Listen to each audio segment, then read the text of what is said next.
guys, welcome back to my channel. This is Shubhra welcoming you all to our very own channel. As we all know that we started class 11 biology chapter 1 that is the living world. इस chapter से related दो videos जो कि lecture 1 और lecture 2 के form में already upload कर दिया गया है, जहाँ लेक्चर 1 में लिविंग ऑर्गेनिज्म और उसके स्पेसिफिक फीचर और कुछ एक्सेप्शनल केस को हम लोगों ने डिस्कस किया था।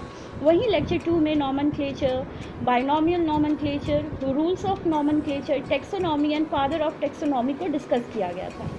इसी सीरीज़ को आगे बढ़ाते हुए आज हम सब टेक्सोनॉमिकल हायरार्की को स्टडी करेंगे। So without wasting our time let's start today's video.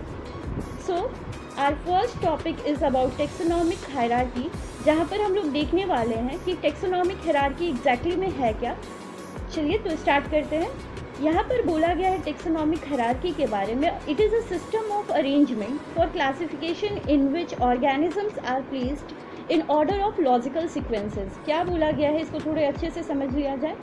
यहाँ पर अगर हम लोग स्टार्ट करते हैं इस टॉपिक को, उससे पहले हम थोड़ा पुराना कुछ याद कर लें। जहाँ पर एक प्रोसेस हम लोगों ने इससे पहले के वीडियो में पढ़ा था, जहाँ पर CIN और C के बारे में जिक्र किया गया था और इसको ऑल टुगेदर हम लोगों ने टेक्सोनॉमी का नाम दिया था। जहाँ पे C characterization, I identification and nomenclature और C जो था हमारा क्लासिफिकेशन को शो कर रहा था। वहीं पे कैरेक्टराइजेशन प्रोसेस में हम लोगों ने देखा था कि every year around 15,000 new species को डिस्कवर किया जाता है ऑल ओवर द वर्ल्ड। तो ये सारे जो न्यूली डिस्कवर्ड ऑर्गेनिज्म है वो एक प्रोसेस के थ्रू जाते हैं, जिसके अंदर ये सारे कुछ आते हैं टॉपिक्स, कैरेक्टराइजेशन, आइडेंटिफिकेशन, नॉमेनक्लेचर और क्लासिफिकेशन। वहीं पे कैरेक्टराइजेशन जो था वो अलग अलग न्यूली डिस्कवर्ड ऑर्गेनिज्म में कैरेक्टर्स को उसके स्टडी किया जाता था। आई में आइडेंटिफिकेशन था, जो कि प्रीवियसली मतलब जो पहले से नोन स्पीसीज़ है उसके साथ उनके कैरेक्टर को आइडेंटिफाई किया जाता है। एंड में उस जो भी न्यूली डिस्कवर्ड लिविंग ऑर्गेनिज्म है उसका नॉमेनक्लेचर होता था, यानी कि उसको नेमिंग करते थे। लास्ट आया था क्लासिफिकेशन। ये इन सारे प्रोसेस के बाद वो न्यूली डेवलप ऑर्गेनिज्म जो थे उनको क्लासीफाई करके एक स्पेसिफिक ग्रुप में रखते थे और उस ग्रुप में वो सारे कैरेक्टर जो पहले से ऑर्गेनिज्म रहते थे उनसे मिलता हुआ कैरेक्टर के साथ उनको ग्रुपिंग किया जाता था, यानी रियल ग्रुपिंग यहाँ पर होता था। तो जब ये यहाँ पे क्लासिफिकेशन हो रहा है, यहाँ पे ग्रुपिंग हो रहा है, तो ये जो ग्रुपिंग, ये क्लासिफिकेशन होता था वो एक लॉजिकल सीक्वेंस में हो रहा था। ठीक है, ये नहीं कि किसी भी पहले हम लोग क्लासिफिकेशन कर देंगे, देन फिर हम नॉमेनक्लेचर की identification and last process characterization करेंगे। नहीं, आप देख रहे हो स्टार्टिंग से यहाँ सब कुछ क्या हो रहा है, एक लॉजिकल वे में हो रहा है। ठीक है, एक लॉजिकल सीक्वेंस में हो रहा है। तो वही बात यहाँ हायरार्की में भी कही गई है कि ये एक सिस्टम ऑफ अरेंजमेंट है। किसी भी लिविंग ऑर्गेनिज्म को क्लासिफिकेशन प्रोसेस के बाद वो सिस्टमेटिक अरेंजमेंट जो कुछ भी हो रहा है वो कैसा हो रहा है, लॉजिकल सीक्वेंस में हो रहा है, लॉजिकल वे में हो रहा है। ठीक है, तो इसको थोड़ा और अच्छे से समझते हैं कि ये आखिर लॉजिकल सीक्वेंस क्या है और ये लॉजिकल वे किस तरीके से काम कर रहा है। तो उसके लिए हम लोग क्या करते हैं, नेक्स्ट स्लाइड की तरफ प्रोसीड करते हैं। तो जहाँ पर बोला गया था कि टेक्सोनॉमिकल हायरार्की क्या है, एक क्लासिफिकेशन प्रोसेस के बाद किसी भी लिविंग ऑर्गेनिज्म को सिस्टमेटिक वे में अरेंज करने का प्रोसेस ही टेक्सोनॉमिक हायरार्की कहा जा रहा है। तो वो अरेंजमेंट, वो लॉजिकल सीक्वेंस क्या है, तो वो सीक्वेंस ऐसे है। सबसे पहले किसी भी लिविंग ऑर्गेनिज्म को अगर हम आइडेंटिफाई कर रहे हैं, ओके, किसी भी लिविंग ऑर्गेनिज्म को आइडेंटिफाई करेंगे तो वो सबसे पहला जो जा रहा है वो स्पीसीज़ के वे में जाएगा। जैसे कि हम लोग बाइनोमियल नॉमेनक्लेचर देखे थे, जहाँ पर हम होमो सेपियंस का एक एग्जाम्पल देखे थे, जहाँ पे हम लोग ये भी जाने थे ह्यूमन को अगर हम लोग नॉमेनक्लेचर कर रहे हैं, बाइनोमियल नॉमेनक्लेचर या साइंटिफिक नेम दे रहे हैं, तो उसका नेम क्या हो जा रहा था, होमो सेपियंस हो रहा था। वहीं पे जो होमो सेपियंस में सेपियंस था वो स्पीसीज को शो करता था, सेकेंड जो वर्ड था, और जो फर्स्ट वर्ड था वो जीनस को शो कर रहा था। ओके, तो हम लोग इसी को समझते हैं कि सबसे पहले जो भी लिविंग ऑर्गेनिज्म आइडेंटिफाई हुआ है उसका जो अरेंजमेंट होगा, तो सबसे पहले स्पीसीज के फॉर्म में, देन फिर जीनस, फिर फैमिली, ऑर्डर, क्लास, फाइलम और किंगडम। यहाँ पे फाइलम जो है वो एनिमल्स के लिए यूज़ किया जाएगा और ये जो डिवीज़न वर्ड है वो प्लांट्स के लिए यूज़ किया जाएगा, ठीक है। तो जो अरेंजमेंट हो रहा है लॉजिकल वे में वो इस तरीके से होगा, और किसी भी लिविंग ऑर्गेनिज्म को इस वे में अरेंज करना ही हमारा क्या कहलाता है, टेक्सोनॉमिकल हायरार्की कहलाता है, ठीक है। अब आपको क्या करना है, अकॉर्डिंग टू एनसीईआरटी बुक जो कहा गया है, आपको ये पूरा जो अरेंजमेंट का स्टेप बाय स्टेप ऑर्डर है वो आपको ध्यान रखना है। तो सबसे पहले आप याद रखोगे species, genus, family, order, class, phylum या किंगडम, या फिर आप ऊपर से भी नीचे की ओर आ सकते हो।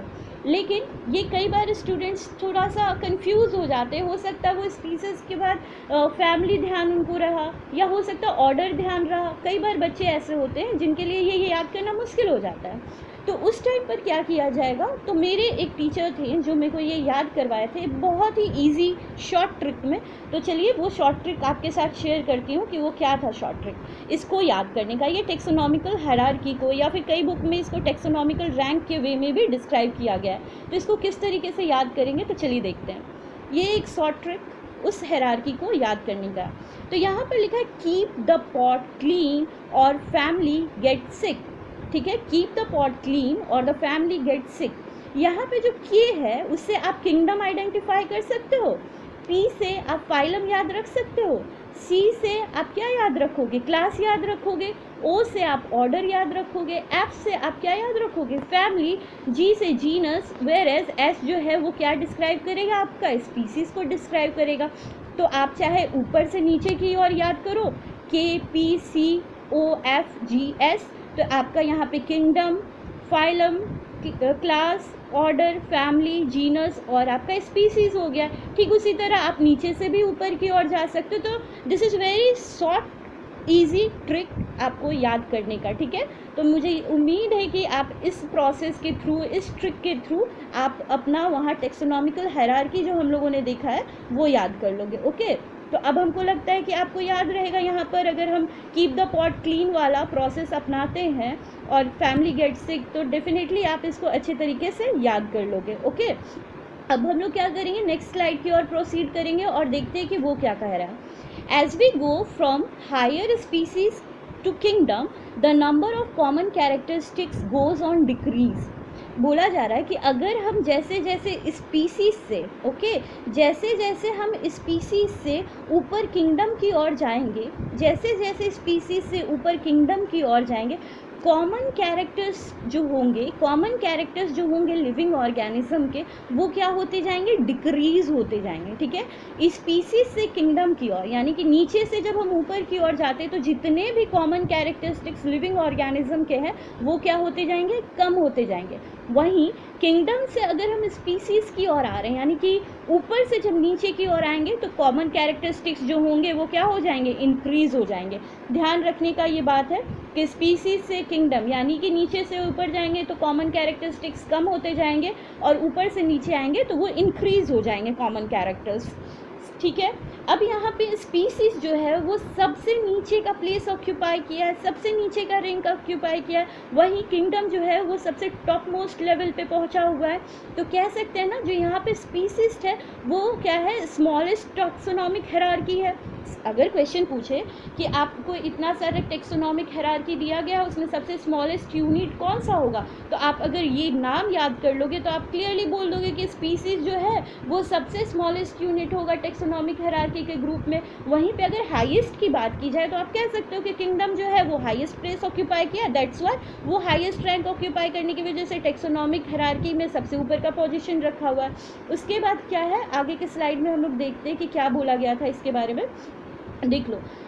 जैसे कि हम लोग देख लिए कि higher from species to kingdom the number of common characteristics goes on decrease. जैसे ही आप स्पीसीज से किंगडम की ओर जाओगे कॉमन कैरेक्टरिस्टिक्स क्या होते जाएंगे, डिक्रीज हो जाएंगे।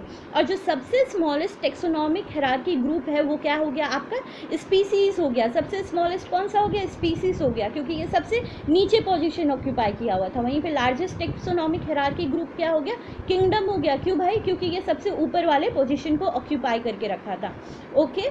एक चीज़ और जो यहाँ पर देखने के लिए मिलेगा आपको कॉमन कैरेक्टर तो मालूम चल गया। अगर ये क्वेश्चन पूछा जाए कि सबसे ज़्यादा लिविंग ऑर्गेनिज्म के कॉमन कैरेक्टर कहाँ पे मिलेंगे, तो आप बहुत अच्छे से जवाब दे सकते हो कहाँ मिलेंगे, स्पीसीज़ में मिलेंगे। और सबसे कम कॉमन कैरेक्टर कहाँ मिलेंगे, किंगडम में मिलेंगे। क्योंकि एक सेंटेंस हम लोगों ने देखा था कि जैसे जैसे नीचे से ऊपर की ओर हम लोग बढ़ रहे हैं, कॉमन कैरेक्टर क्या होते जाएगा, डिक्रीज़ होते जाएगा। तो उस बेसिस पे ही इसको आंसर करना था। बहुत इजी ट्रिक डिस्कस किया गया आज के सेशन में कि इस पूरे को कैसे याद करना है, टेक्सोनोमिक हायरार्की को। तो कीप द पॉट क्लीन और फैमिली गेट सिक। आज का जो वीडियो था हमारा वो टेक्सोनोमिक हायरार्की के बारे में था, one of the very important topic of this chapter. So I hope कि ये टेक्सोनोमिक हायरार्की और ये रैंक जो है वो आपको क्लियर हो गया। शॉर्ट ट्रिक से आई होप कि आप इसको अच्छे से याद भी कर पाओगे। एंड स्मॉलेस्ट लार्जेस्ट यूनिट भी आपको पता चल गया होगा। और किस वे में हम मूव करेंगे तो कॉमन कैरेक्टर घटेगा, और किस वे में मूव करेंगे तो कॉमन कैरेक्टर इंक्रीज़ होगा, वो भी आप समझ गए होंगे। सो आज का वीडियो यहीं एंड कर रहे हैं, और आई होप आप सब कुछ अच्छे से समझ गए होंगे। Thank you for watching. And one more thing, अगर आप लोगों ने अभी तक चैनल सब्सक्राइब नहीं किया है, प्लीज़ डू सब्सक्राइब, लाइक, और अगर आज का कंटेंट अच्छा लगता है तो कमेंट करके बताइए, और प्लीज़ इस वीडियो को ज़्यादा से ज़्यादा शेयर कीजिए। Thank you guys, thank you for watching this video.